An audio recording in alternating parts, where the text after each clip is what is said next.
agent of order. Boring. Begin. What's going on, everybody? Welcome back, and today we're going to be talking about the best TVs of CES 2020.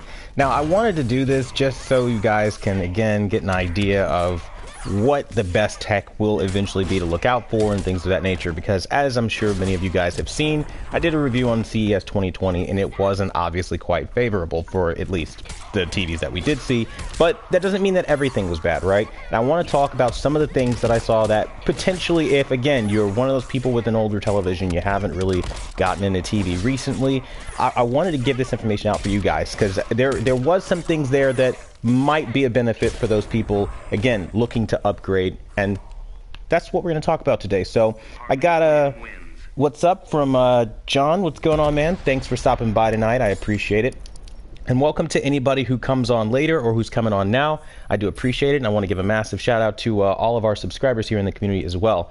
A special note here for some of you guys that might be noticing early on in the chat, I disabled the music in the background for the Injustice and all that, because Warner Brothers has been really ramping up their copyright claims on all of their games. So yeah, not going to play that game with them. But nevertheless, we're going to be talking about CES 2020 and the best TVs that I did see. What's going on, Martin? What's going on? I thank you so much for being a VIP member. It means a lot to me, man. I really appreciate it.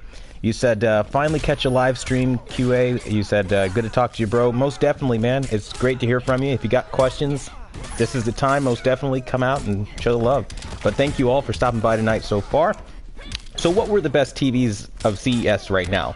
I think I would be a fool if I didn't mention the fact that TCL's 6 Series with mini LED will probably be the best option for budget owners looking to save a buck, because I think that's going to be a good thing if they can fix the problems they had last year on the 8 Series.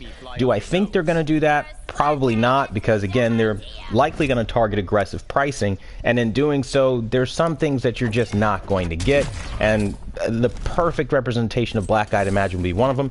If they are, by some stretch of the imagination, able to fix their local dimming issues, and then, you know, deliver on that front, I think the motion problems would probably be something I'd be a little bit more cautious of. But either way, I mean, if they can get the price right, I think it might be a good thing. But I'm not expecting it to launch for too much less than like $1,500, to be honest with you, because mini LED is something they're trying to cash in on. But it is still something that I think is a good trickle-down effect, if you will. It's not just available in their most expensive televisions now. You can afford it and get it in a cheaper size, and in the 6 Series, I'd imagine that would make it a lot cheaper. Another TV that I did see, and John, you're on it already, man. You said Hisense H8 G. That dual cell sounds like it could be a winner, and yes, Hisense this year with their H8 G, it's pretty much a revision of the H9F. So even though I'm really not happy that they reskinned and they are reselling the same exact TV design, I do have to acknowledge the fact that the Hisense H9F was like the best TV of 2019. That's not giving any compliments though, because 2019 is and was a stopgap year. But that being said, the H8 G is building upon what was already good about the Hisense H9F, and I feel like there's only room to grow from there. So that was definitely a TV to keep your eye out for. And that dual cell definitely does sound like a winner. It's going to be introduced obviously in the second half of the year, but that kind of leaves a lot of questions like, what is this going to do to your H8 G line? Is it going to be nerfed now because you have a higher end model that you're coming out with? I mean, it's sky's the limit. We really don't know at this point, but it is still interesting to see, and I think that still is going to be one of the models to watch if it's anything like it was last year. Another thing to look out for, and I'm just going to call this early, like as kind of like an early prediction on my part, I think the Hisense H8 G will probably be the best budget TV this year, because if it launches at $399 like the H8F, I'm telling you right now, that's going to be ridiculous for pricing. You're going to be picking up a budget TV for like nothing, and you're going to get quantum dots and full array local dimming and all that good stuff. So that's something that's, again, that's positive about the CES, you know, going with the trend here of trying to say something positive. Again, it was hard. I'm not going to lie to you, making it through that CES, I really struggled with that, but ultimately there were some good things out of that. Now, what did you guys think particularly was good about CES? I know a lot of you guys have been talking about your various brands and your various choices that you think are obviously winners. I want to see what you guys have to say, because I know that it's a conversation here. I don't just want to obviously have it one-sided, but there definitely was some things that I think stood out a little bit more. One of the things that I thought stood out pretty much was like the way that Sony's now made a brand new kind of like logo for the PS5. I'm completely joking when I say that, but that was one of the things. I mean, I have to. I thought it was just the funniest thing. You know, they say brand new logo, unveil the logo, same exact logo. So yeah, that's not my favorite thing. But we've got Flame Hero. What's going on? You said LOL. Felt like it's the same TV as last year. And honestly, if I want to be real with you guys in this stream, right, and just, you know, again, just breaking that fourth wall, which is why I do these live streams, guys, I mean, really, honest to God, just buy last year's model. Like, seriously, just buy last year's model, because what's going to happen is you're going to get a lot of the same technology, but you're going to pay more for it. Unless, of course, again, you're like somebody looking for the newer stuff here. Some people were talking about LG, and they were talking about how, you know, they now have G-Sync and things like that. And I just wanted to clarify that currently, right now, LG still does have G-Sync available on their TV, so you shouldn't be worried about that. Now, Vizio this year, I will say it's going to be hit or miss for them, because they have HDMI 2.1 features which can help them out, and FreeSync, again, which can help them out. And they're targeting aggressive price points and all that stuff, as we know. But I think if they can deliver on their peak brightness measurements for their flagship P Series Quantum X, that might actually bridge a lot of the gaps that they had in last year's P Series Quantum X, because they did not deliver on the advertised brightness. In fact, it was like a straight up lie. Like, they said 3,000 nits, and then it's well below even, like, what was it? I forget what I got on it. I think it was like well below 2,000. I can't remember the exact number. Was it bright? Yes, but it wasn't what they were advertising. And I think if they can fix that problem, they might be in the clear. But if that happens again when I review it, I'm going to warn you guys early. I'm not going to be nice about it, because fool me once, shame on you. Fool me twice, also shame on you. Yeah, see? That's how I do it. Do unto others before they do unto you. Alright, so what we're going to do now is we're going to read more comments, because I see some coming in. We've got Stefan. What's going on, man? You said, did Samsung do better than last year?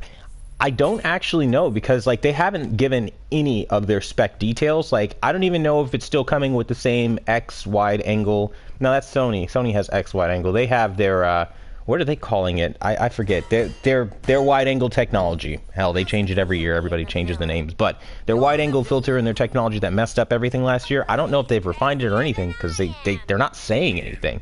So this is what's messing me up, right, guys? Like, this could be one of these years where they don't say anything about the specs, and then you get the TVs in for review, and they're just all fantastic.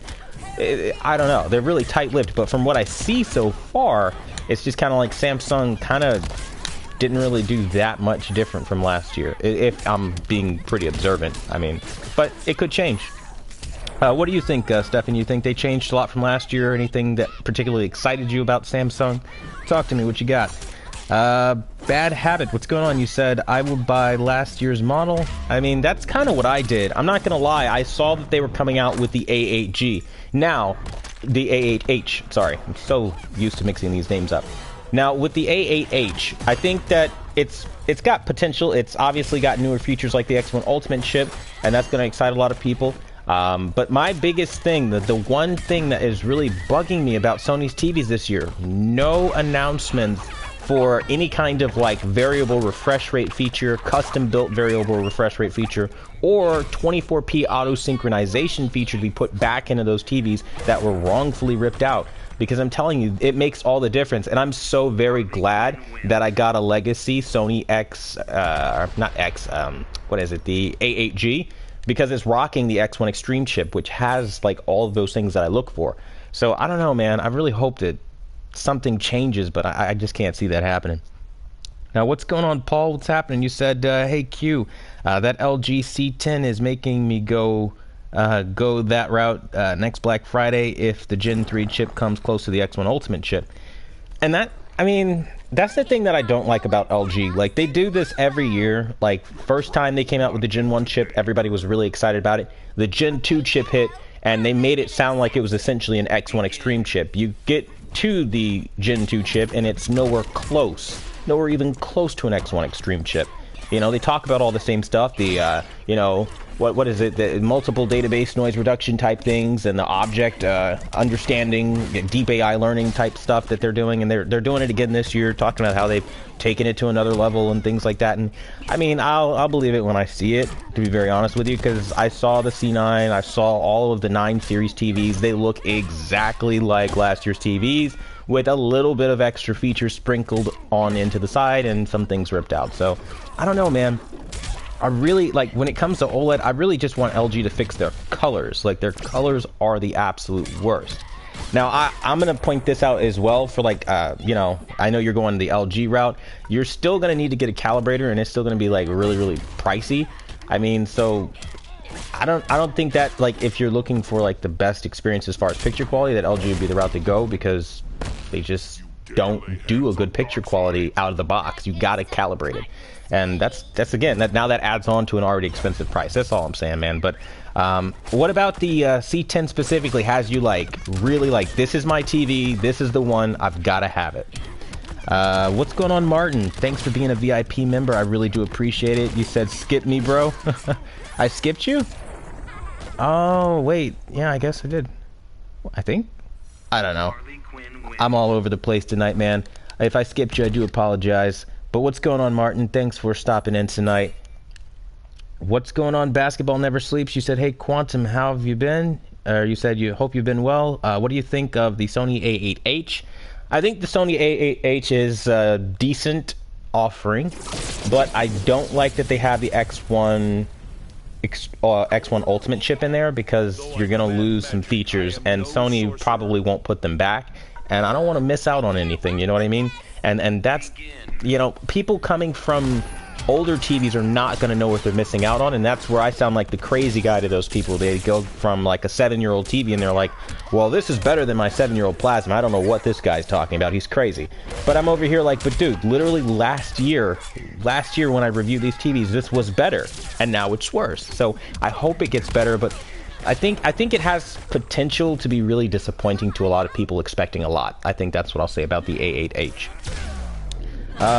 What's going on, John? You said, can HDMI 2.1 come in an update? Not sure. The only way HDMI 2.1, as far as I understand it, as far as they've explained it, really, can come in an update is if you have a chipset powerful enough to handle it.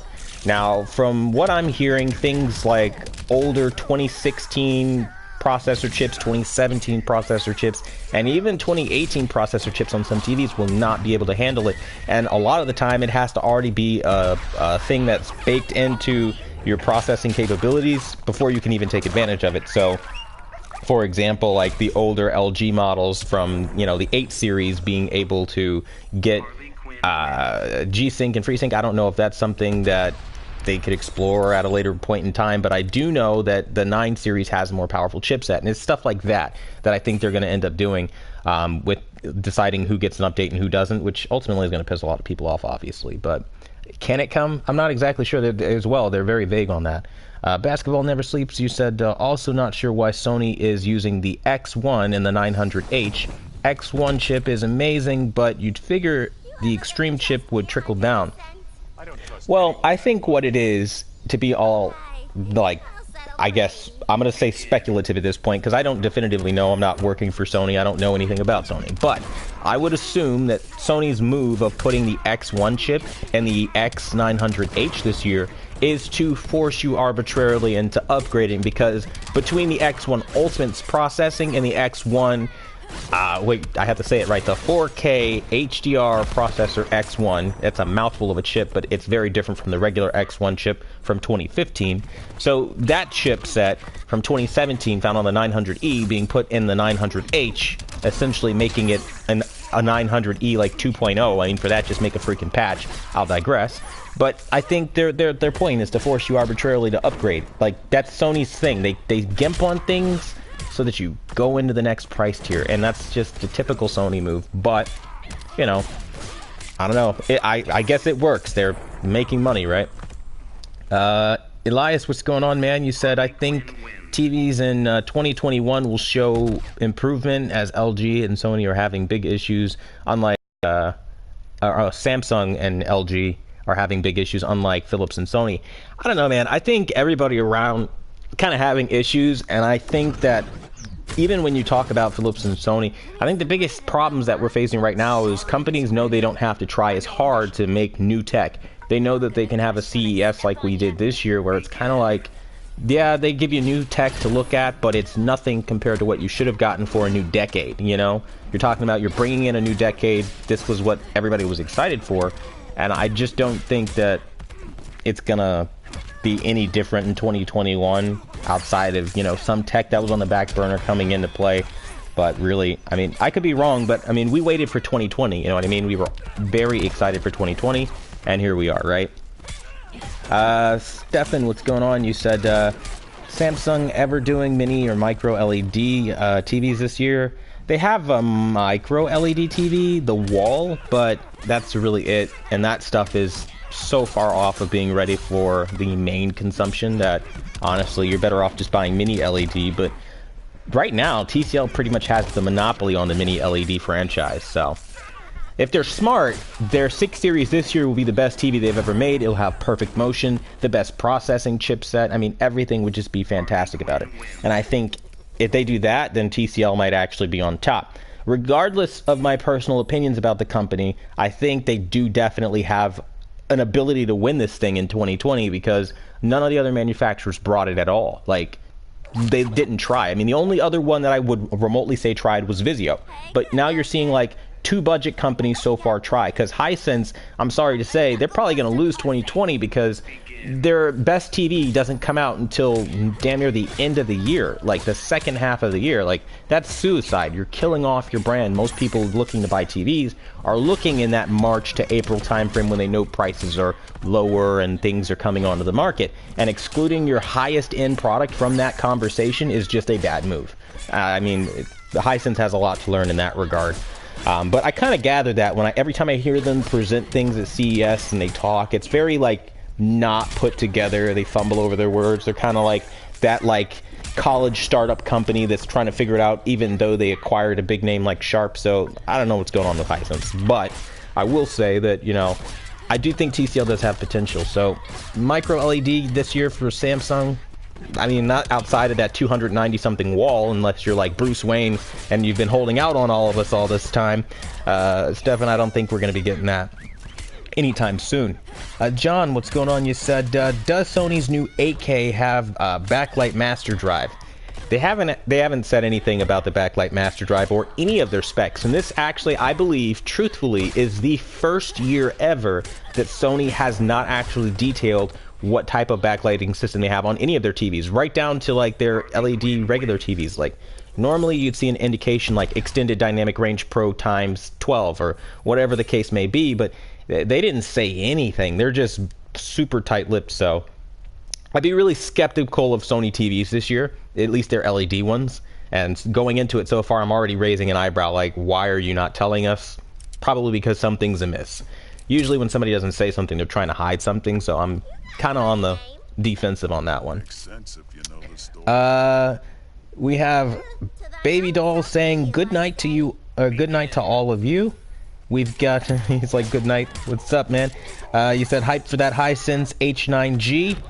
Yeah, I think it has potential. I really hope they fix the problems with the H9F, where you have such a wild quality control issue where some people are getting yellow corners on their screen, some have darker corners, some have weird uniformity issues I've never seen before, others are perfectly fine, but the blooming is still all over the place. I really hope that they fix it, but I'm not gonna lie, I'm feeling a type of way that they last year had like, what, 130 something zones, and this year they have 180. Are they really that cheap?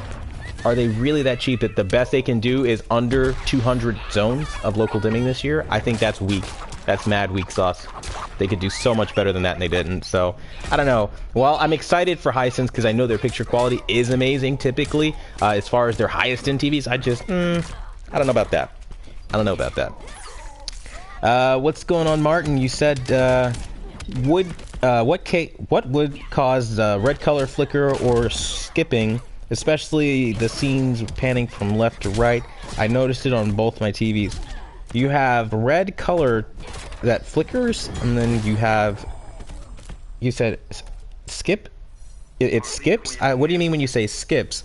I'm imagining you're seeing some sort of like artifacting, maybe noise, maybe excessive film grain. I mean, talk to me. What's the situation on that? I'm trying to figure this out. You said also, all I was saying is that sometimes I like my H9F in my room over my Q8FN. Should I feel guilty? No, absolutely not.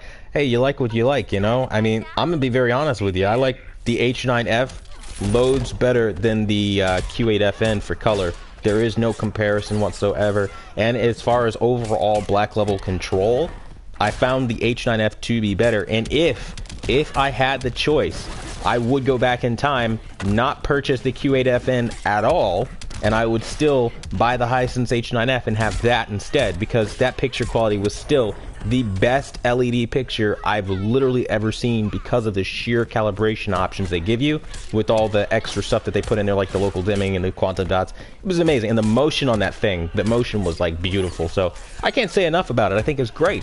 But should you feel guilty? No, because Samsung definitely has a problem with their picture quality as far as there's a lot of vertical banding that happens on some sets. Dirty screen effect is almost on all of them, and an inaccurate color profile is something that's guaranteed to every single Samsung purchaser. And that doesn't seem to be fixed by Samsung. They don't even have a patch to address this issue. No matter how many times people complain about the color, they insist that there's nothing wrong. So I don't know. I think there's a lot to be said about Samsung. Not all of it positive, but no, you shouldn't feel guilty.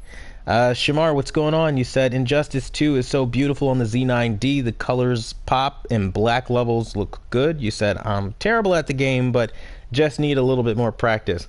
Yeah, I mean, Injustice 2 is literally one of my favorite games to use for a lot of stuff because it's rocking that Unreal Engine and you're seeing all of the kind of graphical quality that your display can put out. Not only that, but it is a fun game. As far as being bad at the game, we all got to start somewhere, right? You can't just rank up and hit those crazy combos, but I'm sure you'd be there in no time. With a little effort, for sure, man. What's going on, Elias? You said, I wish Pioneer comes back. They would kick all the butts. Right? I mean, what happened to Pioneer? It was like they were here, and then, like, they got Thanos snapped out of existence.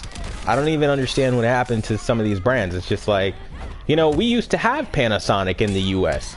And then one day, Thanos snapped out of the options. I do not understand how they go about just pulling products and moving them around in different regions. But yeah, hopefully we get a wide array of offerings.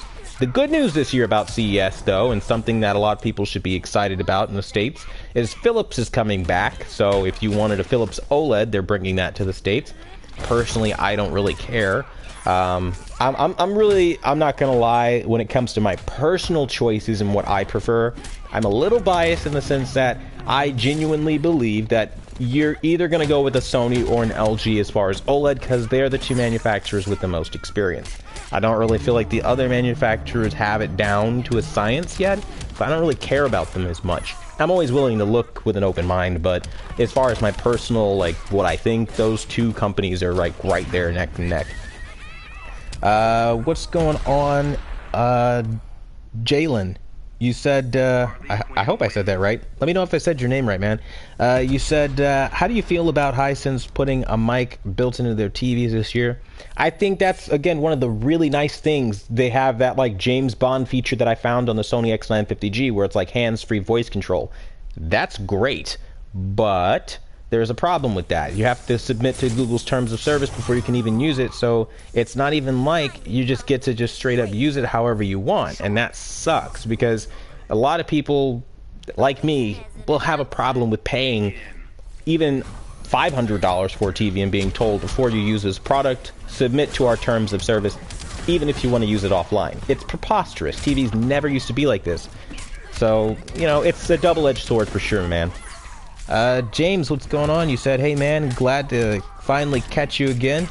I appreciate you coming out tonight.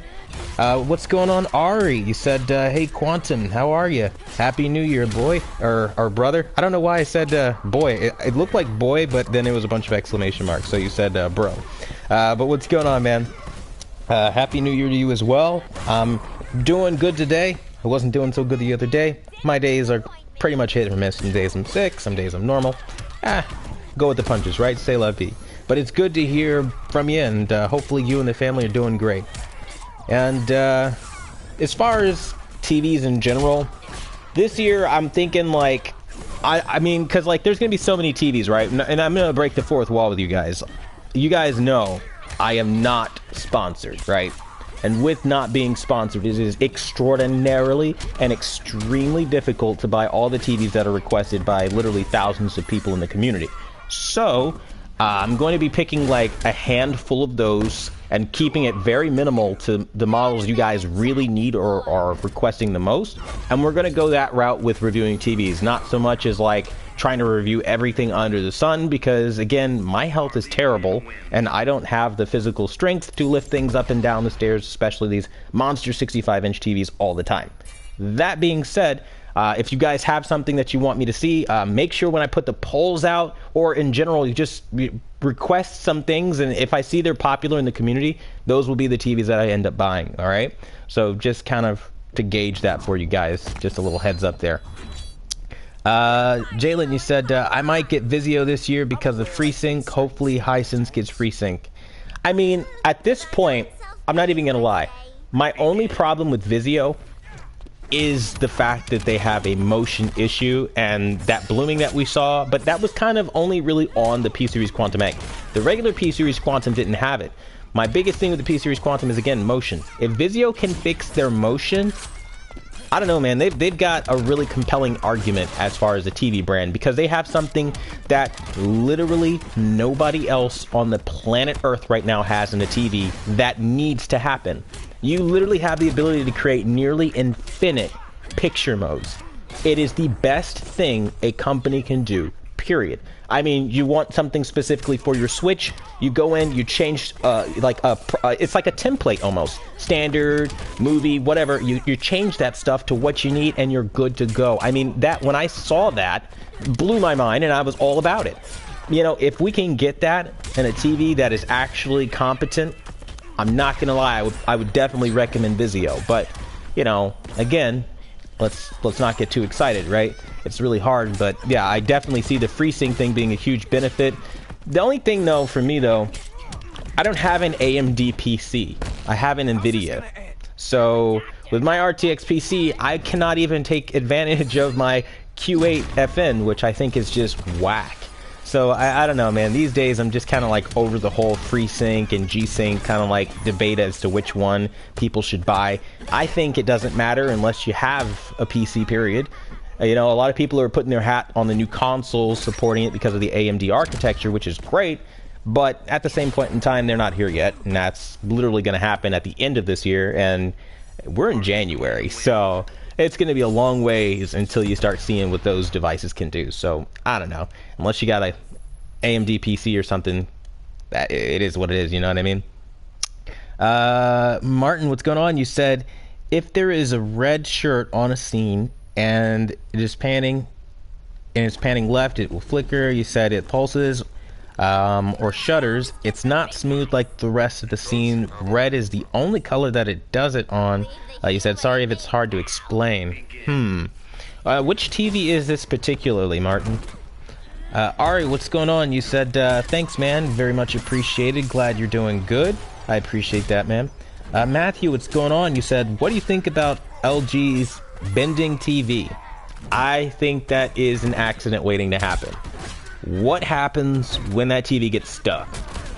That's all I'm saying. Like, you're either stuck with a curved TV or a semi-curved TV. If something gives out, you gotta call a manufacturer. I mean, I don't know. I don't like these like motorized, like, oh, we roll down, oh, we bend. I'm like, you really have not researched this technology. Motors die and then consumers complain. Like, I don't know. You better have bought the most state-of-the-art motors on the planet Earth, because I'm telling you, people are definitely gonna have a problem if they're like, you know, multiple figure rollable OLED gets stuck. I mean, that's just not going to go good. I could see a disaster happening with these things. It's like when they come up with these concepts at LG's, you know, display technology labs in their R&D department, and somebody goes, let's make this TV roll up and down. I just don't know what they're thinking with that. So I don't know. I think it's a potentially dangerous idea. Is it cool? Not really. I don't really like curved TVs. I actually really hate them. I wish they would just go away already, because, like, seriously, unless you're maybe on a PC monitor, maybe, and not even then, a curved TV is it, but most people don't like it. Like, all the customers that I've experienced, all the people I've talked to, in general, friends, family, nobody likes a curved TV. It just looks awkward. So that's just kind of what I think about it. But what do you think about it, Matt? What's going on, Felix? Thanks for being a VIP member and coming out tonight. I really appreciate it, brother. You said, what's up, Quantum? Hope everything is good in terms of Hisense after CES. Should I pick up the H9F? And why is it hard to find at retail? Thanks for your thanks for your work. So, all is well. I appreciate it. As far as picking up the Hisense H9F, there's no point at this point in time. Not only is it difficult to find at retailers because the Hisense H9F is that budget TV that not only flew off the shelves ridiculously fast, and I'm sure faster than Hisense expected, but also the Hisense H9F is that TV that just dominates and beats almost everything from 2019, quite literally from testing it. I would say just wait for the H9 G, since we're already in 2020 and they've made some improvements. Why not get the better improvements for pretty much what we can almost assume would be the same exact price? That kind of will be what I say about that. I mean, obviously you have to test it out and see how it works for you and your home and everything, but I think that would be the safe bet so far in 2020 if you're wanting an H9F and you can't find one. And as always, I appreciate your support and things of that nature for, again, thanking me for the work that I put in the channel. So, yeah, man, I hope that was helpful. Elias, what's going on? You said it's like certain models one country will have and one country will not be when buying. Yeah, I mean, it's kind of like, I mean, I hate to say this, but it's kind of like they're just kind of like segregating by country what model goes where. They're like, no, that one's too good for this region. That one's just right for you. This is what you get. You don't get anything. I mean, it's just like, can everybody just get everything and then we call it a day? Like, just universally ship it out? But I guess it's too expensive for some companies to compete at a mass scale, so I can't really speak to anybody else, but that's my thought there. Jalen, you said, I mainly use FreeSync with the new consoles? Oh, I'll mainly use it with the new consoles. Gotcha. You said, I'll have a G-Sync monitor for my PC. Gotcha. Yeah, I mean, that's so far away, though. I mean, you're really going to wait all the way until, like, Jesus, what is that? You wait until December. I would imagine they would do it close, like I would say maybe around the middle of December. I'm guessing they'd launch these consoles just to kind of cut off in front of the Christmas holiday, maybe. I don't know. Maybe if they're smart, they'd launch them in November and like troll everybody since holiday 2020, you know? They could either be talking about the Christmas holiday or the Black Friday holiday. If they're smart, they'd get on Black Friday, but I'll digress.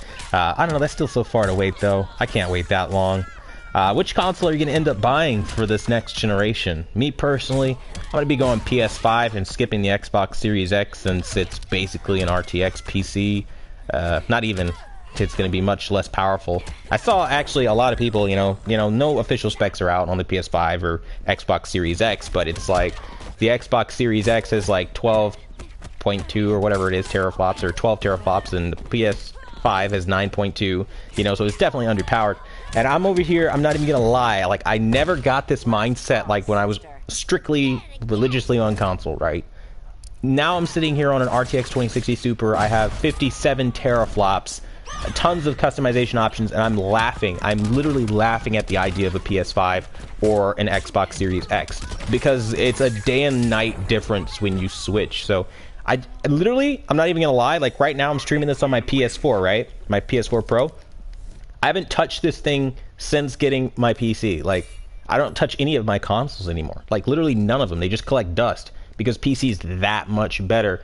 I mean, because I get a controller, I get all this stuff. I mean, crazy. Probably have to do a video on it just to show people it's not as hard as a lot of people and YouTubers are trying to make it sound. People convolute this topic and confuse it as this complicated thing, and you need to be able to build a PC, and no, you don't, man. So, I don't know. It's definitely something I think will be a lot of fun to get into, for sure. But, yeah. That's pretty cool. And G-Sync for the PC monitor. Haven't gotten into the PC monitors, but Samsung's monitor this year at CES was really, really cool. Having both FreeSync and G-Sync is like game-changing stuff. I just wish they would bring that stuff to their TVs. They haven't said if they're going to do it or not, but if they end up doing G-Sync and FreeSync, then that would kind of solve the weird like purgatory I'm in right now, where I have a Samsung QLED, I have FreeSync, but I don't have G-Sync, so I can't use my RTX PC, kind of excluding me from the reindeer games. So long-winded, but yeah, man, that's what it is. That's what it is. So what's going on, Paul? You said busy few months. Owned a Q8FN, 900F, 950G, A8G, A9G. You said you were on spot with all your reviews. Ultimately kept the 950G and A9G. He said thanks for all the info and help. Oh, well, that's nice of you, man. I appreciate you coming out to show the support and letting me know, again, just your journey and things like that, and talking about the reviews and stuff like that. I really appreciate that, man. I do put a lot of work into them and making sure I'm being as impartial as possible. I really do. But you'll be surprised, Paul. Like, I still get, like, literally to this day on, like, videos I did from, like, what, like, well over 2 years ago at this point, people are saying, oh, that's crazy, you're paid for by the brand that wins the comparison. It's always the brand that wins, you know? So they're just like, you know, if you're doing a Hisense versus a Q90R, you hate Samsung. Meanwhile, I got a Q8FN. And vice versa, they say the same thing about OLED. So it's nice when I can have positive comments like this. That's all I'm saying, Paul. I appreciate it. Patrick, what's going on? You said, can you please review or talk about the Sony Bravia X800H TV, especially since that one's supposed to support 120 frames per second or 120 hertz. You said it's a 4K TV, so PS5 gamers will love it, including me. I mean, I'm gonna be very honest with you. Typically, I don't touch anything below a 900 series. That's my general rule, and I can't see breaking that. Simply because anything below that is usually edge-lit. And in 2020, I mean this with all respect, right? You've got no business buying an edge-lit TV in 2020. It's literally to the point where the budget TVs are offering mini LEDs now. There's literally no reason or excuse just because it's Sony to go for it, man. So I probably wouldn't touch the X800 series with a 10-foot pole, and that's just my thing. The only way I would look at it is through work when I go to a client's house. If they've got it, if they don't get it in, I'm not going to touch it, you know? I don't know, that's the best thing I could tell you from my experience, man. Felix, what's going on? You said, I've tried all your H9F settings on the H8F. They were all great, but stuck with the first settings. Awesome. I appreciate the feedback. It's always good when I know which settings are working on other models as well, because I don't have those models. So thank you for letting me know that, Felix. That is immeasurable feedback, and I value it. So thank you. Seashaw, what's going on? You said Hisense H8 G, worthy upgrade or not worth the extra money? I think it's a worthy upgrade. I mean, I haven't seen it yet, so I'm not going to say definitively, but I think it would be if it sticks in line with what the H9F was. So the H9 G should be good. What's going on, Martin? You said more on the Q8FN, but something on the H9F. I mean, I don't know. I would try calling if you're having that red flickering issue on just the color red. That sounds like something defective because I haven't run into that. I would literally try giving them a call. Maybe you got a defective unit. Maybe have an IT come out and take a look at the TV. Maybe there's something going on with the software side of things. There's so many different bugs that can happen with these kinds of machines. So I think that's the best course of action, man. What's going on, Ari? What's happening? You said, hey, Quantum. Did you hear they're going to use dual cell LED for Samsung 4K QLED TV in 2020? PS5 all the way. I actually didn't hear that. Where did you find that information that Samsung's going dual cell? I haven't heard anything on it. I appreciate the heads up. What's going on, Mickey? Thanks for being a VIP member and coming out tonight. I definitely appreciate it, man. You said sorry I'm late and not to worry there.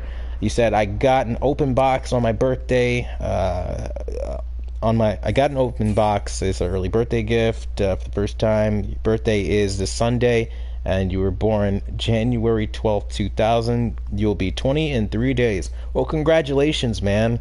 It's only downhill from here. Once you stop getting to those fun ages like 21 and 22, you're going to start seeing your years count by. Like, please stop. Please stop. Just no. But, you know, I definitely welcome you to the party, though, man. It's a fun little thing here, and I'm glad you're having a great birthday experience. It sounds like a lot of fun, man. What's going on, Brent? You said the Hisense models were here in the EU. Garbage. The ones that you guys got were garbage, or just in general? I don't know. If in general they were just garbage, that sucks, man. Sorry to hear that. Adam, what's going on? You said, how are you doing, mate? I wonder if I can get your opinion in the Vizio P Series for watching football and other sports. Thanks in advance. I think Visio in general is not going to be good for sports because their motion breaks apart, or if you don't use the motion processing, it has a lot of judder to it and it just doesn't feel natural. Also, if you're watching a football game, chances are you're going to be watching something that's a lower resolution like 720p or 1080p, and Visio's chipset is not strong enough to handle those signals, especially if you start, like, let's say you want to start streaming a football game to catch some highlights you might have missed. That's going to be even more problematic because their compression rate is terrible. You're going to notice also that there are going to be tons of banding, so when they get to certain scenes where they're panning in the sky or they're showing little things around the arena, you're going to notice some banding in some areas. So it's just like, Vizio is not what I would recommend for sports TV in general, and that's as honest as I could be with you, brother. Basketball never sleeps. Did Sony confirm if the H9H gets Dolby Vision? It would be funny if it does and the 900E didn't. Both use the same exact chip, not to mention, or you said not the Dolby Vision. Dolby, oh my god, I said Dolby Vision. Oh my god, I'm tired. Not to mention, or not that Dolby Vision matters much. Long day, can you tell? Yeah, I think that would be pretty funny if they get Dolby Vision. If they do, though, I'm gonna troll Sony so very hard for it, so just be prepared for it, because I'm not. There's not gonna be any mercy, because their argument was no Dolby Vision because this chipset is too weak. So if they come out with it now, all these years later, and say, oh, the same processor gets it, I'm going to laugh. I don't know if they will, but if they do, it would be hilarious. Inval says Flame Hero LMFAO. I read that backwards. It's so funny. What's going on, Flame Hero? You said only way I would get PS5 right away if it's completely backwards compatible, since who knows, they might remove it like PS3 removed PS2 support. Exactly.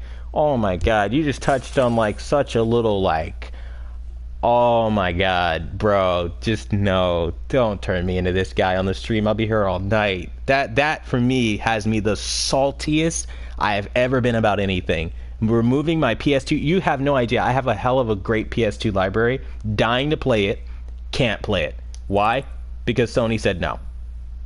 I'm like so salty over it. Like, I'm still not over it after all this time. So now I see that my character timed out here, so we're gonna find another one. While we're trying to find another one, I mean, any of you guys who play Injustice or just want to see a different character, just shout out who you want to see next, and the first name I see, I'm just gonna put up on the screen, and that's what we'll use, and I'll just leave it here and answer questions until I see a name.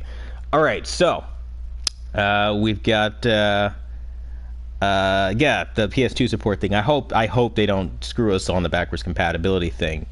So we've got a request for Leonardo from Goat City, so that's who we're gonna be. Leonardo. Oh crap! I should have done the AI thing, because now it's gonna make me fight. So I got to get out of this thing, because I don't have time to fight and check comments. I'm not gonna be able to do that too well. That would be really difficult for me. What's going on, Josh? You said, hey Q, did you catch any of Samsung's 4K TV lineup at CES? Not really. I didn't. They were very vague about everything, honestly. They didn't say anything about the specifics, how many zone counts, what has changed, what new technology implementations are they going with this year, outside of talking about, like, you know, pointless stuff like the speakers and their new model and, like, you know, the bigger and the badder type things. I don't even know if I have a Leonardo ready to go. Let's see if I do, though. Let's see if we have a Leonardo ready to go, and it's not just like a default. We've got, who do we have ready to go? Yes, I do have a Leonardo. Good, so we'll just have a Leonardo AI battle. There we go. And now I can focus on you guys, and we can talk candidly All right, so I have, yeah, I didn't see much on the CES for the Samsung side of things, the 4K anyway. Patrick, what's going on? You said, okay, thank you so much for the advice. Not a problem. I'm more than happy to help. What's going on, Worker? You said, I might go with the Z8H this year, depending on the price. I think if you go with the Z8H, just make sure it has no blooming, because that's one of the biggest problems from last year. What's going on, Raphael? You said, caught up with you on a live stream. Finally. Yes, I'm glad to see you here, man. Thank you for stopping by tonight. We've got Goat City. You said TCL stands for Truly Crash Test Dummy Level. I mean, I'm inclined to agree. They're just kind of trying a lot of ambitious stuff. They haven't really sat there and got the experience needed before they do half the stuff they're claiming they're ready to do. Notice how this year there's no mention of that app that calibrates with your phone and all that stuff, because they realize that that's probably a bad idea, right? Maybe they should just calibrate the TV. Just saying. I mean, they're testing the market is what it is, and I don't have patience for people, multi-million-dollar companies, testing the market. Don't test the market. Know what you're getting into. And I think that's the problem with a lot of the budget companies. They're being very ambitious. I'm still going to troll Hisense for saying that they found the cure to burn-in. Yeah, we didn't hear about that at CES, did we? They need to get their acts together, man. These budget companies are literally like memes waiting to happen. I fight evil on every earth. All right, what's going on? I'm going to mess this up. Epalb? What's going on? You said, what is the best TV for both sports and gaming under $1,100? We're in 2020 right now, so I'm going to say to wait if you can. Like, honestly, wait if you can, and maybe check out the Hisense, since I know in the back of my mind that was the best TV last year for motion, for sports, and for gaming. So, if you don't want to wait, then you can track down a Hisense H9F. That's what I'd recommend. If you're in a different region and you don't have access to Hisense, then you're pretty much stuck with Samsung or Sony, because almost all the other options are immediately trash. So I'd say between the two, which one would be better? You'd probably be better off with something like a Q80R. That'd probably be better for motion. And then after that, something like the Sony X9 G, though not brilliant. So it's like on the absolute worst case scenario side of things if you really can't wait. But yeah. We've got Shamar says Green Lantern next. Yeah, Green Lantern, man, let me tell you, I can definitely kill some things with some Green Lantern, I tell you. I wish I was, like, playing this. Like, I never understood how, like, some of those YouTubers, they just, like, have, like, video game sessions, and they're just chilling with, like, this, like, massive audience. I mean, that would be so much fun for me, dude. I would just be hanging out and just vibing with all you guys, and we'd just be playing. Ideally, I'd have, like, a chat going with, like, all you guys just kind of playing with me, and we would, like, take turns just, like, battling against each other on PS4 or whatever it is. But I'm not that technically savvy to know how to set up all that kind of stuff with live streams. I'm still relatively new, believe it or not, at this. I just live stream from the PS4 because I don't know how. Still trying to figure out how to live stream off my PC, if I'm being honest here. Kind of have the idea down, but it's a pain. What's going on, Josh? You said, also, I still have the OG PS3 and can play all my PS1 and PS2 physical games. Just rub it in, bro. Just rub it in. I feel it. I feel it right here in the feelers. I know. To wish is all I can do. I just have a PS3 that was gimped. I only get PS1 support, no PS2. But I do have PS3, and the reason that I have it is because, come on, Bleach Soul Resurrection. Greatest PS4, or rather PS3 exclusive of all time. Like, really, for me anyway. Like, I'm an anime fan, so... And Bleach, oh my god. Just, come on. Just, can we get one for PS5? I'm gonna cry if they say Bleach Blood Wars Arc like game for like the PlayStation 5. I'm gonna die. I'm literally probably going to die of excitement. So I'm excited for like hopefully seeing new stuff like that. But yes, man. Lucky you. I'm envious. Now you got me jealous. What's going on, Matthew? You go show. You said, you know, you saved my ass because I was about to buy a super LG for gaming, plus love from Australia. Well, I'm glad I could save you. That would have sucked. Not gonna lie. That would not have been fun at all. Them gray blacks.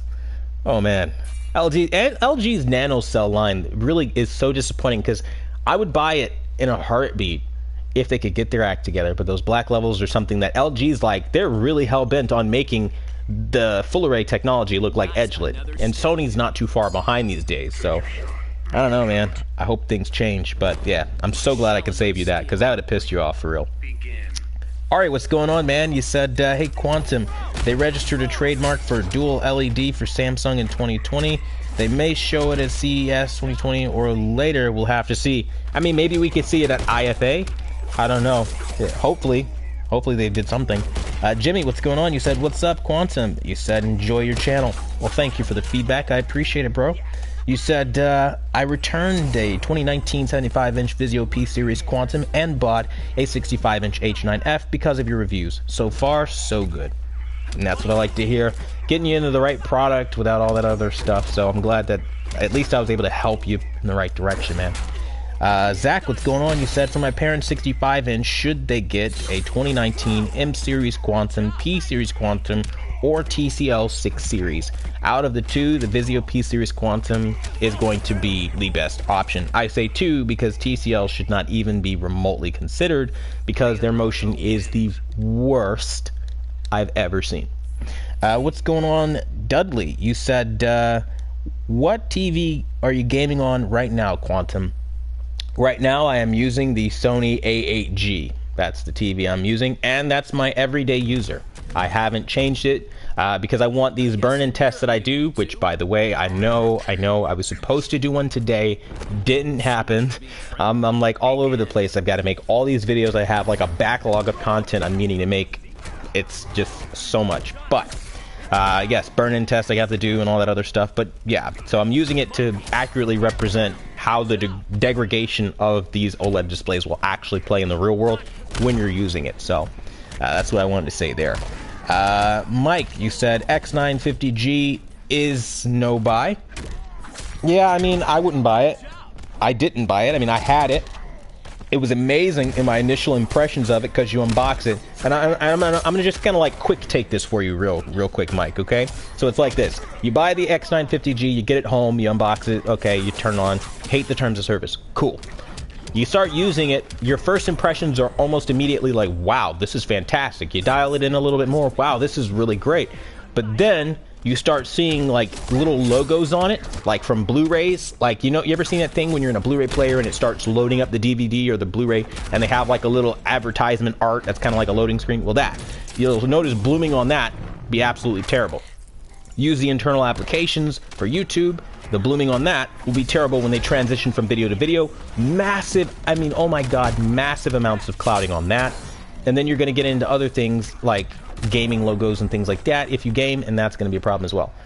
Now, black bars for most things are going to be pretty normal. You're not going to have any problems, but overall, it's a TV I would avoid, yes. So, is it a no-buy? Yes. I'd say no.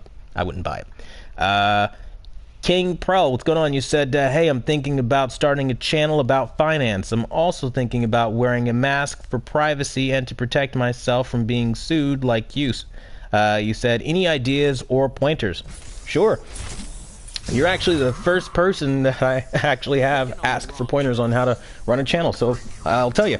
So to start a channel without getting any kind of flack or anything, nobody can sue a ghost. That's why I wear a mask, because I say a lot of things that people would call deformation, right? When you start talking about brands, or like you're going to be in finance, people will try to claim that you're just making claims, and they'll drag you to court just to make it inconvenient for you. So yeah, wear a mask to protect yourself and your family from the millions of death threats you'll get from people that don't like you just because you're better than them, or you've said something to them that they will take to heart until the day they die. Now, that being said, when you get into YouTube, the most important thing to think about is thumbnails, storyboarding. So when I say storyboarding, like, when you do a video, just bulletin point everything, make sure you have all your ideas down. Don't just like kind of ramble and freestyle. That was one of the things I struggled with early on. And aside from that, a special pointer would be to check your search engine optimization tags, How you do that, just go into Google or YouTube. I use YouTube personally to make tags, and you just literally type in what the topic of your video is, right? So for you, it's finance. Type in whatever the finance thing is that you're looking at, like how to, I don't know, grow a channel and make your first $1,000 or something. I don't know. You get what I'm saying. Type whatever your keyword is into YouTube, enter the search bar, and they auto-populate things for you. When they auto-populate, just plug those into the tags, because those are the most frequently looked for things, and that's how you get organic views. It's really simple and very easy to use. And I mean, as like a final pro tip that I could give you, I mean, just always be willing to learn something new. I mean, I could go on and make a whole video about this. I mean, I've got tons and tons and tons of tips. It's a full-time job. It doesn't pay off immediately. It's going to be a long, long road, but you can definitely get into it. Anybody, I recommend everybody watching this live stream, seriously set up a YouTube channel. Seriously, just start talking about anything and everything. And if you need help, ask me. I'm like one of the only people, I'm like the coolest dude. Like, I swear to God, you guys have no idea how chill I am. I can help you with whatever you need, dude. Like, I'm literally out here doing it, performing, doing it. Like, I know it. I know it like the back of my hand. Just for the love of God, whatever you do, man, I know you're starting a new channel. Do not become like the masses and sell out and shill for money. It is very easy once you start getting 10,000 subscribers and people start emailing you like, hey, bro, you know, we'd like you to review this for us. We'd like you to come and check this out. We'd like you to talk about our service. A lot of services. I've had Skillshare approach me quite a few times, and not only that, but just like a bunch of different tech companies. Point being, don't sell out your fans. Your fans make you who you are. Talk to them all the time. I see, and this is my biggest pet peeve, by the way. People with millions of subscribers never once talk to their audience. That's the #1 way to tick me off, because it's like you don't deserve an audience if you won't talk to them. So just make sure you're always talking to people. Like, that's like the big thing. Like, be organic, like I'm doing here. Like, I talk to you guys because I don't see you guys as just numbers on my subscriber list that makes me more notable. I see you as people, human beings with lives and families, and I try to connect with you because it's that community thing we do, right? Like brotherly love and all that. So that's my tip for you for the night. If you need more help on it, and maybe if any of you want to see like a video on it, I can go into a little bit more in depth, break down a couple more things. But typically, those are the pointers that I have. I mean, really, I'm a wealth of information when it comes to YouTube. That's like the only thing I do, like almost as much as my actual job. So I hope that you found some of that helpful. And what's going on, Chintupat? I always see your name and I always almost mess it up, bro. But what's going on, man? Raphael, you said I've got an LG NanoCell. You're right, the black levels suck. It's the sad truth, isn't it? John, what's going on? You said, what do you think about Sony's 8K from last year, the Z9G? A hard pass because it's nowhere close to the Z9D black levels. Tornado XP. I messed that up almost. You said, sue Deadpool. LMAO. Yeah, I mean, that's the thing. People, I kid you not, guys, like, all you guys watching right now, I get people every single day to make a death threat. If it's not a death threat, it's a racial slur. If it's not a racial slur, it's somebody saying something about how they want to meet up in public and fight. Literally over TV opinions. Some of you guys think it's ridiculous I wear a mask. You have no idea until you go on YouTube and make content how varied people's opinions are. Some people are like lukewarm, like they don't really care. And other people, they will fight for it. Oh my God, will they fight for it? So you have to protect your family. Don't be that guy walking around vlogging your whole house and your floor layout like, yeah, this is my front door, this is outside my front door, and over here this is my driver's license and car insurance and marriage license. Don't do that. I see it all the time and I'm like, you're asking for trouble. And those YouTubers probably do get stalkers, so yeah, that's another thing. As you grow, you don't ever want to get those stalkers to know where you are. Because believe me, I have quite a few stalkers that literally, I don't know how they do it. I don't ever talk about it because I don't want to draw attention to it, but they find ways of hacking into like personal devices and like changing things around. I'm like, how did you hack my email? Like, how are you even here? So it's weird. Some people can do some crazy things when they don't like you. So food for thought. And yes, that is why I wear a mask. What's going on? Ari, you said I have to head out. Great show as always. I wish I could stay. Have a great one. Well, thank you, brother, for coming out. I appreciate your time and your patience and just being a part of the community tonight. You have a blessed night. It's always a pleasure to hear from you. Hope to see you and hear from you again. What's going on, Mike? You said, thanks. Like to have settings posted before TV reviews. We've got. I mean, I don't really know what you mean. Like to have settings posted before TV reviews. I'm kind of like confused with the comment. Hampus, what's going on? You said best LED for movies and series and TV series, I guess. I'd say the Hisense H9F right now. Q80R if you really want a Samsung, but I'm really leaning towards the Hisense H9F. That's the TV I recommend for LED so far. It could change this year with the new H9G and other options as well. For each device. Gotcha. What's going on, King Perel? We've got, thank you so much. I will definitely take all of your points seriously. I will be using a Spider-Man mask inspired by your Deadpool mask. I am proud of you for standing up for yourself about Trump. And I mean, I can't speak enough to how grateful I am by your comment. I mean, really, thank you. I do appreciate that. I mean, really, it means a lot to have somebody actually take the pointers seriously and listen to what I'm saying. And as far as standing up for myself, yeah, I mean, I have to, because we're at that point in time where people have different political opinions, but only one is allowed to be publicly spoken about without being shamed or called a racist. To which I'll just say to everybody watching, I'm not racist. I'm black. My wife is Hispanic. Everything I've said on this channel, I say with a Hispanic family. I mean you the best of intentions, but at the end of the day, people will always feel their type of way about it.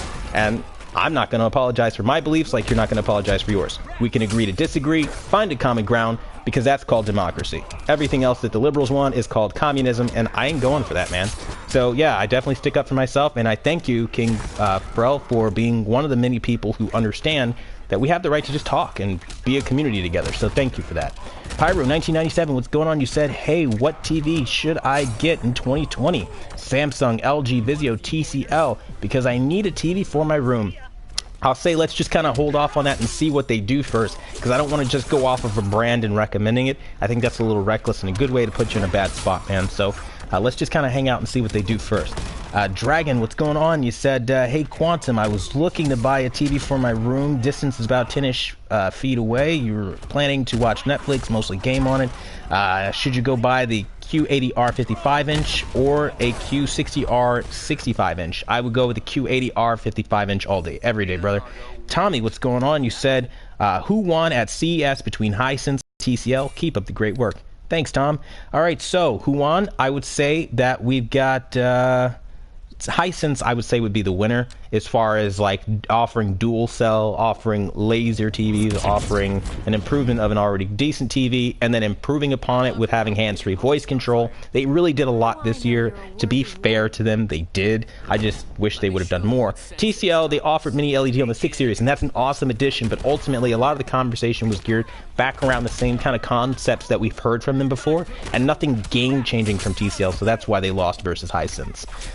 Big shout out to Silent Wake. What's going on, man? Thanks for your donation of $9.99. It really does help out as we are in 2020, and getting those reviews in, paying out of pocket is a pain and really difficult for me, especially with all the medications and stuff I have to buy. So thank you for that. I really appreciate it. You said, hey Q, it's been a while since I've caught a live stream. Send in support. You said, am I wrong for being sort of interested in getting an X930E? LOL. That just seems awesome. Not at all, brother. You're not wrong at all. If I could do it today, I would have a Sony X930E. I really would. I missed the peak brightness.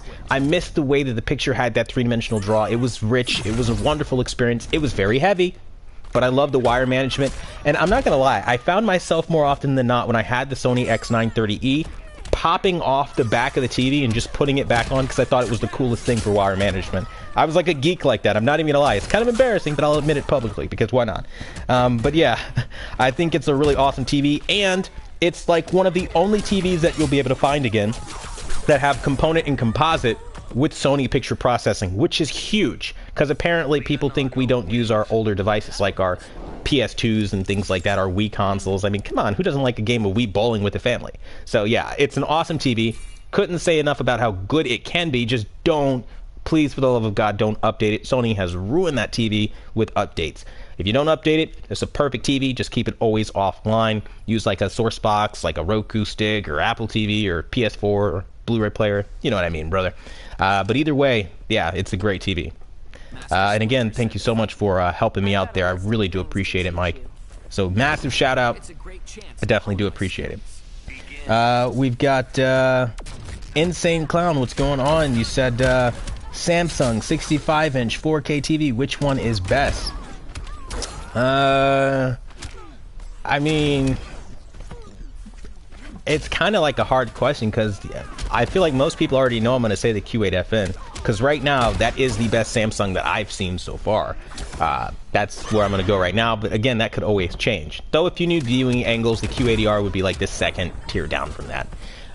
What's going on? Eric Marsh, you said, hey Q, why doesn't Trump wear glasses? Guess he has 2020. Oh my god, that was so good. I didn't expect that one. That was funny. That was good. Hey, you get one. You get one. That was good. I don't ever get to laugh these days. So yeah, thank you for the laugh. That was really funny. It's 2020. That was so funny. That was good, man. You killed it. Happus, what's going on? You said weird being a minority. You said weird being a minority is a defense for a view. What do you mean? Being a minority is a weird defense for a view? I don't understand. I don't get it. Just explain it a little better, I guess. I don't know. We've got Dragon. You said thanks, much love. We've got Raphael. He said his Hisense coming out with a 2020 set.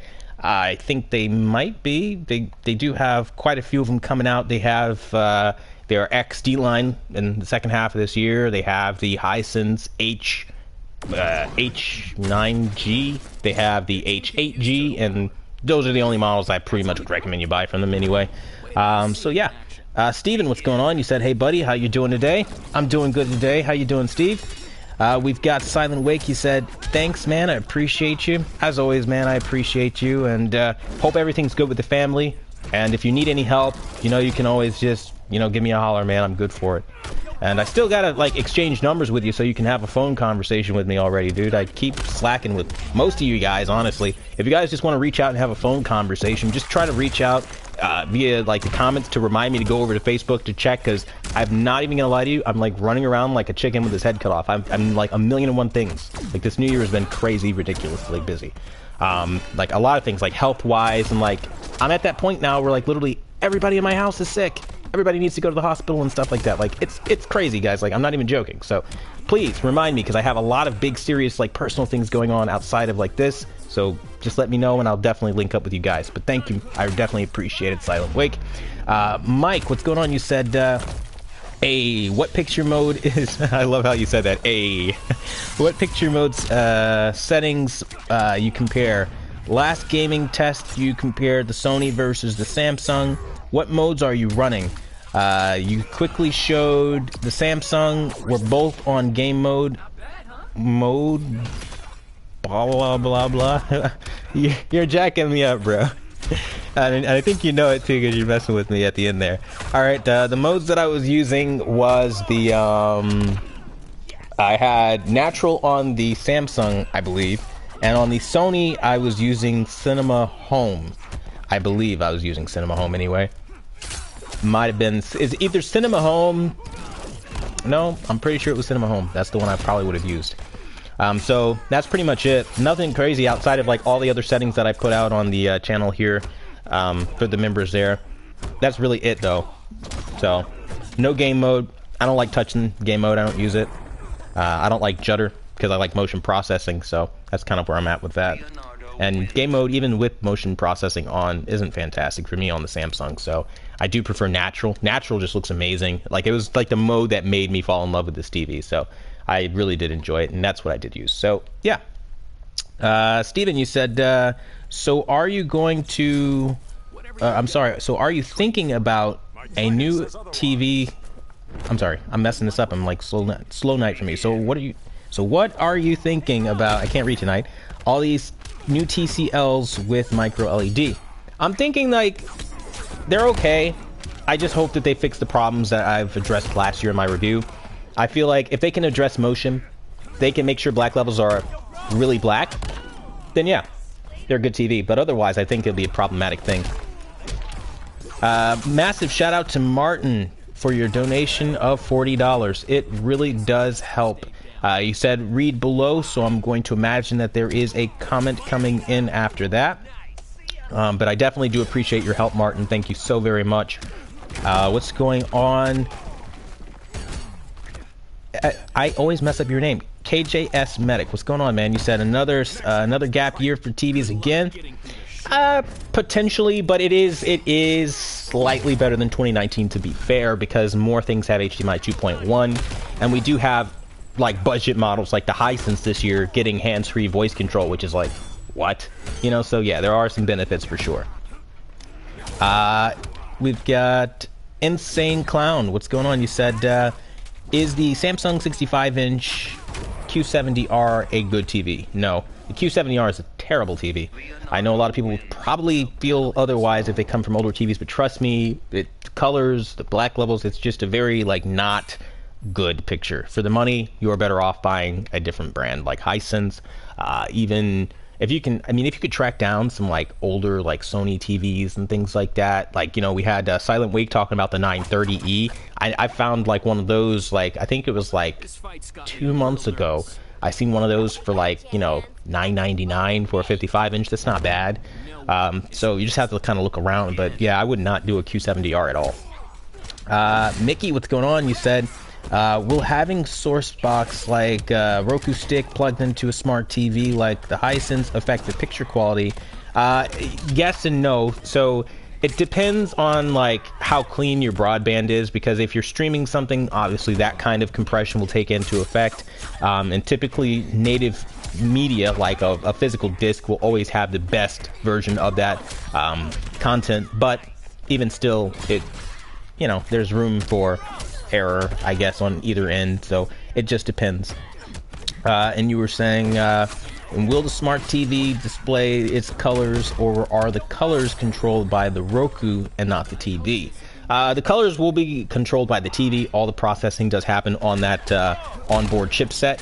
But you can find on Blu-ray players, which is a little trick I used to use back in 2013 religiously, because of course back then, like, I was really struggling for cash, I'm not even gonna lie, and I couldn't afford the most upper end high-end TVs. So what I did was I would use Blu-ray players as a thinking mechanism, like a bridge, if you will, and I would use Sony's processing on there. I think it was like the BP 6500, which I still have actually. It was like a 4K 3D upscaling Blu-ray player, and I would pair it with like my crappy Samsung FH6030, which I still have, by the way, and I would use it to get that Sony processing on a Samsung TV, and it was like the ultimate cheat sheet that I would always use for everything. So if you wanted to do, and back then Samsung was actually offering Blu-ray players too, and you could get the Tizen operating system on a Sony, like the W800B. It was like all kinds of crazy. So definitely, man, most definitely.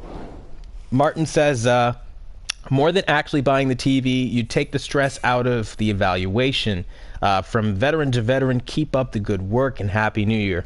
I really do appreciate that, brother. It means a lot to me, man. Like, honestly, when I'm able to sit here as a human being and just talk to you guys, none of the glitz and glamour show and smoke and mirrors of YouTube. We're just people, right?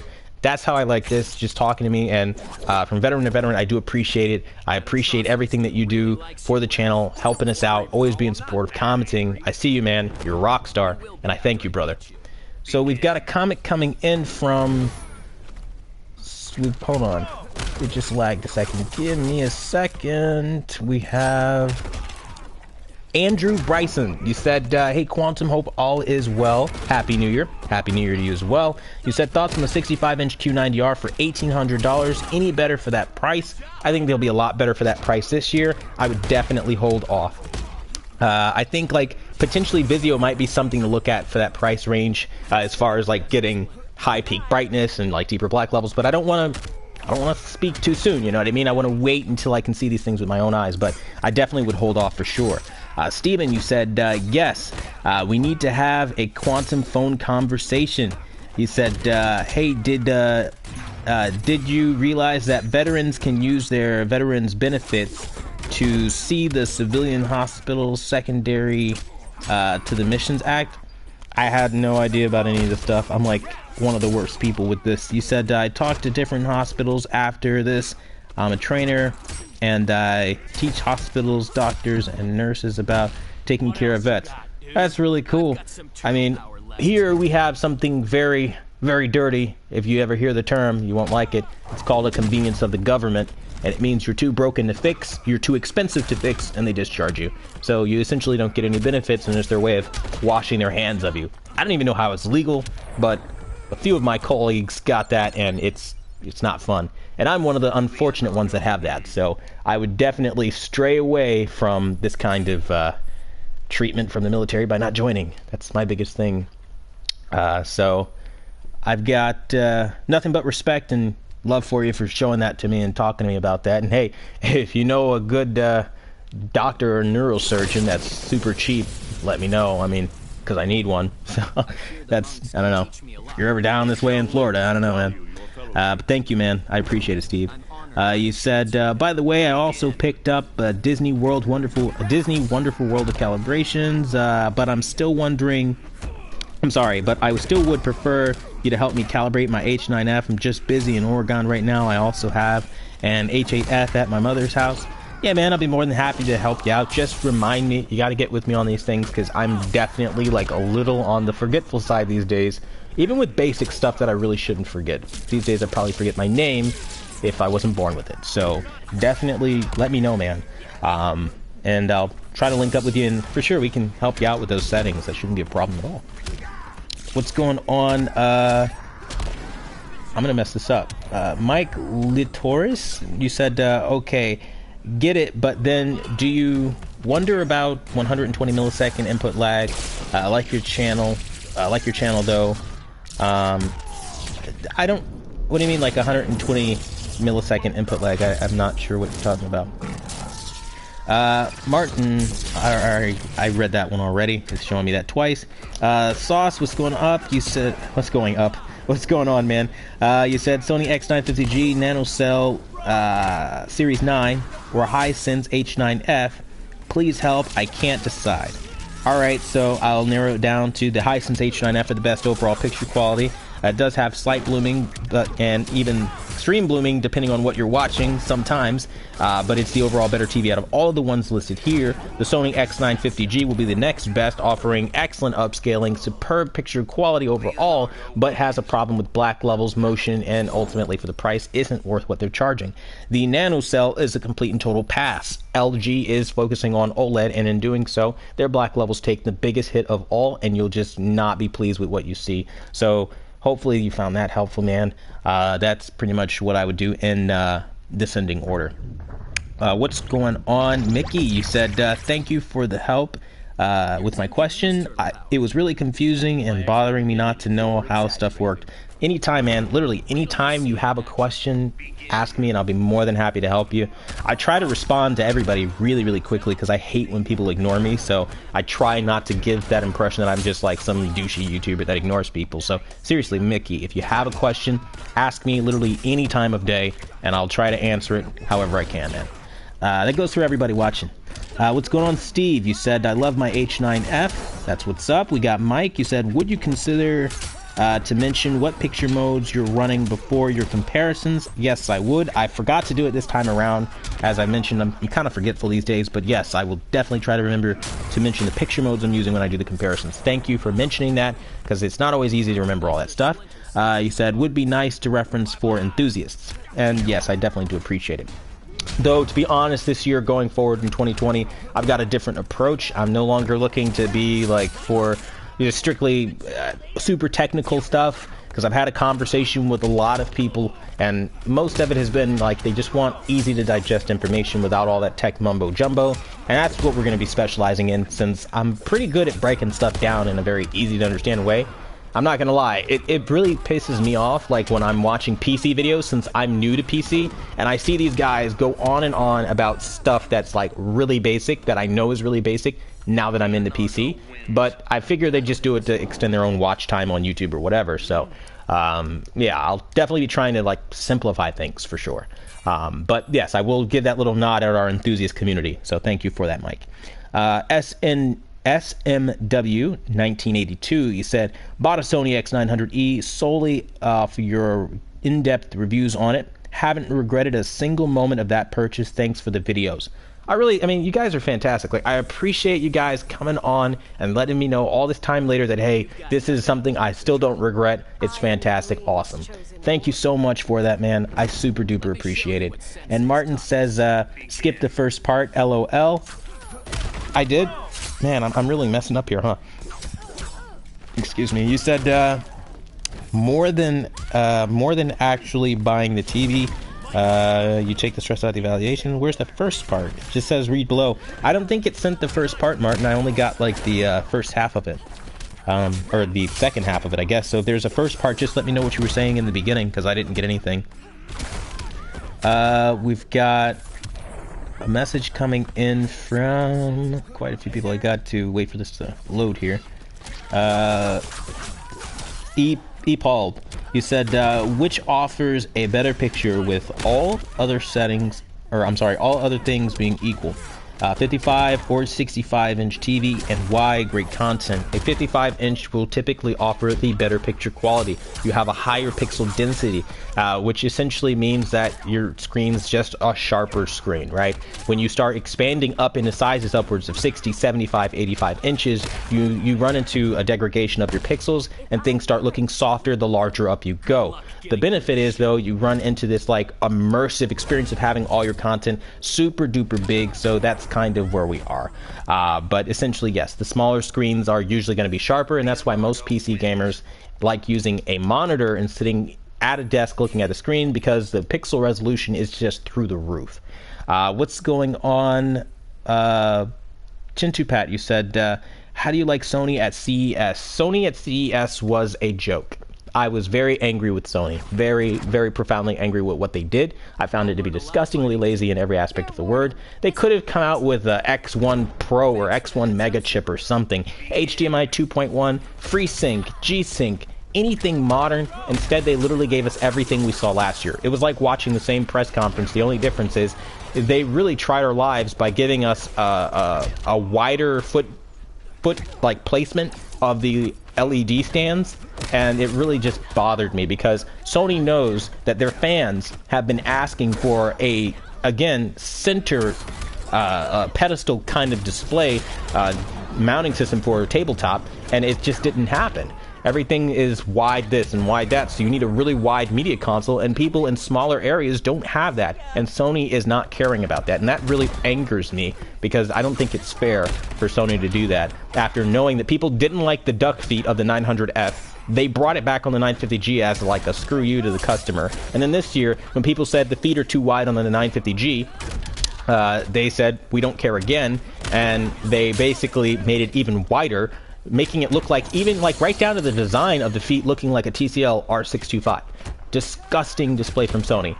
And they insulted everyone's intelligence with their PS5 information, how they reviewed a new logo, but it wasn't really a new logo. It was like the same logo, and it was really distasteful. So that's kind of how I felt Sony did us. I was really disappointed. I was really hoping for so much better. I really was. And they didn't give any specs. So yeah, a little long-winded, but that's how I feel, man. A massive shout out to Andrew Bryson for your donation of $3.99. It does help us out here, and you guys already know. I really do appreciate it, Andrew. Thank you so very much, man. I really do appreciate it. What's going on? Scott MC, you said H9G or LG C9. I will have to say the LG C9, since I haven't seen the H9G. To say otherwise would just be dishonest, I believe. I mean, I can't recommend a display I haven't seen. That being said, if I do see the H9G and it is as good as I think it will be, I will then say the H9G. So I would hold off on that question until I have the time to see it. Most definitely, brother. Insane Clown, you said Vizio 65-inch 4K TV P Series. Is it a good TV? I mean, good. Yeah, I'll give it good. It's a good TV. I'll give it that. What's going on, Andrew Bryson? You said if you can only choose an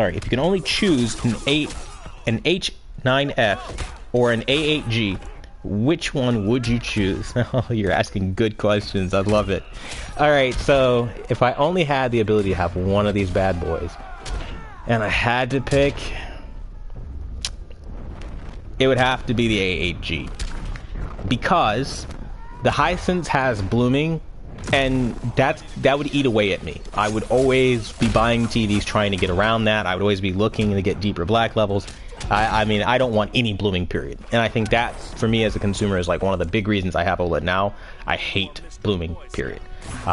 You know, now the problem is Hisense's color was on the next level for me, and it was amazing. Just super customizable options. I mean, it's a hard question, but ultimately I actually asked myself the same question before I bought my A8 G. And I was like, it was to the point where my wife was like, do you want to just buy them both so you have them both? And I was like, we don't have any room for all these TVs. Like, literally, I have nowhere to put it. You know, so, I mean, it is what it is. This was pretty much my last personal TV. I don't have any more space in my home for TVs. I got way too many as it is. So, I don't know. That's a hard question, but yeah, I'd go with the A8G. What's going on, Scott? You said, did LG update the crappy Magic Remote this year? They didn't say, but I highly doubt it. I think they're going to try to get away with it with another year again. Same remote. And nobody's talking about this. Like, I would expect for, like, Digital Trends or Artings or some of the more reputable, larger, you know, I say reputable, but I'm winking at that. You know, reputable guys out there to at least mention the fact that they're literally getting away with the same remote that they've launched back in, what, how many years has it been, honestly? What, since like 2014 they've had this Magic Remote? It's like really crazy at this point. They've got to update it eventually. It's just sad. Even Sony updated their remote. So, yeah. I don't know if they did, but Scott, I really do hope they have. What's going on, Miles? What's up? You said, guys, I need a good setting. I need a good settings setup on the A8G. Is there a good site I can go to? I don't know about sites, but I definitely do have the best A8G settings you will find, for sure, most definitely. If you become a member, $4, you get the TV set up and all the future settings that I do put out, and that's just the best I got for you, man. If anybody knows of anything different, I'm more than willing to hear of anything else, but that is going to be my top recommendation. I'm not going to lie, a little biased opinion there, but I truly do believe I've optimized these sets as good as possible, and you do get the benefit of tech support if you need any help. You got me, the guy who made the settings, here round the clock for you. So with that, we got Chintupat saying bye for now. I'll talk on Facebook. I appreciate it, brother. I'll see you later. We've got Gabriel.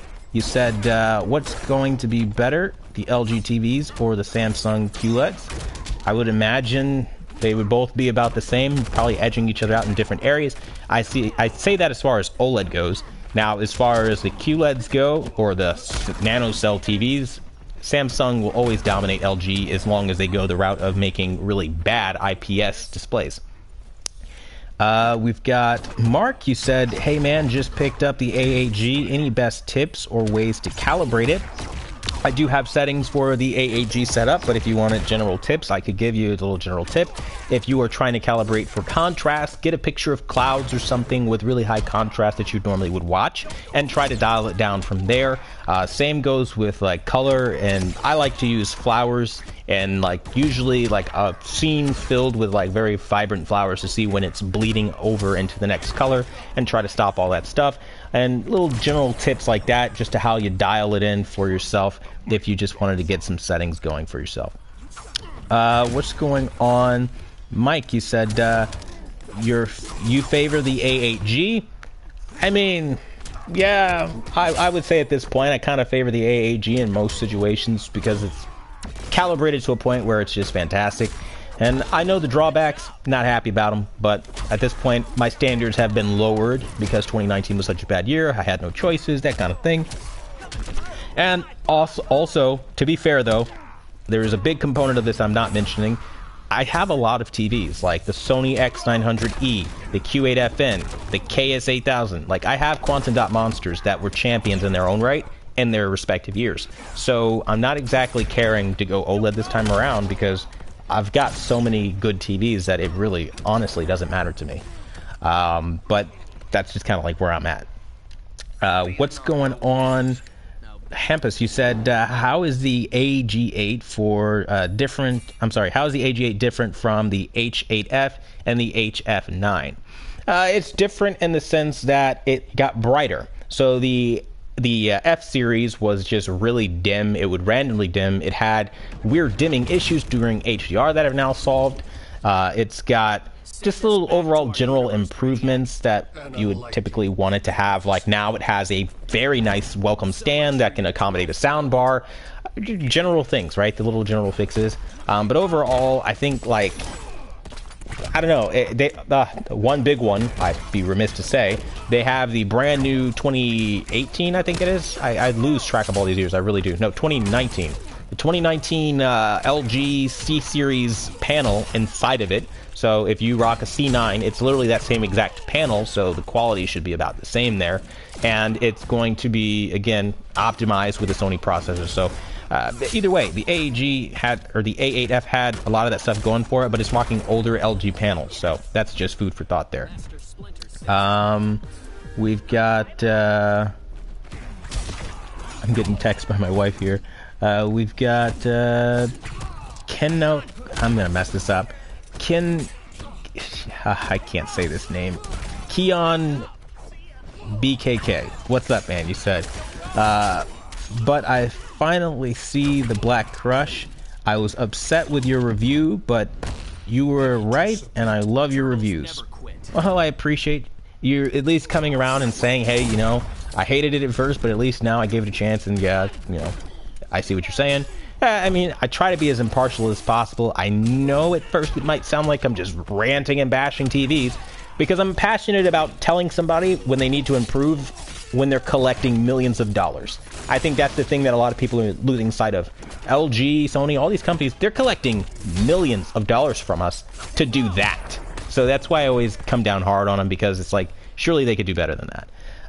We've got another comment from you saying, almost got the A8, but went with the Q8 for anti-glare. Couldn't see getting to the OLED, or getting to OLED. Yeah, I mean, the anti-glare on my Q8 is fantastic. I'm not gonna lie. I still, yet to date, have seen a TV as good for anti-glare as that one. So I'll definitely say that. Miles, you said, do you play your games in game mode on the A8 G? Never used game mode once. It's one of those modes I just kind of stay away from because, you know, I don't use it. Alright guys, so at this point, I know I usually stay an hour, but I wanted to extend it because I've been missing a couple of days because I've been sick and all this other stuff, and I've had a lot of things going on, man, really. But it really means a lot to me that you guys have come out, took time out of your day, your night, whether you're at work or with your family, to come and just hang out with the community. I mean, I love you guys are fantastic. I mean, seriously, if you guys need help, just ask me, man. Like, I'll help you however I can. If you want to have a phone conversation, shoot your digits over to the Facebook page. I can give you a call. I mean, really, I don't care. Like, I'm seriously super chill about all this stuff. If you need help, ask. I'll help you however you can so that we can, again, break that fourth wall. I mean, I'm a YouTuber, but without you guys, the community, I would not have a following. So just keep that in mind. And ask your questions and get an answer. That being said, I will definitely be, you know, talking to you guys in the next videos and in the comment section, so just make sure you leave all that stuff, and I'll be answering that stuff. We've got, I think, one of our final questions of the night by Dodgers 4444. You said, what is the best TV for color banding? Typically Sony's are the best for color banding because they have no kind of banding.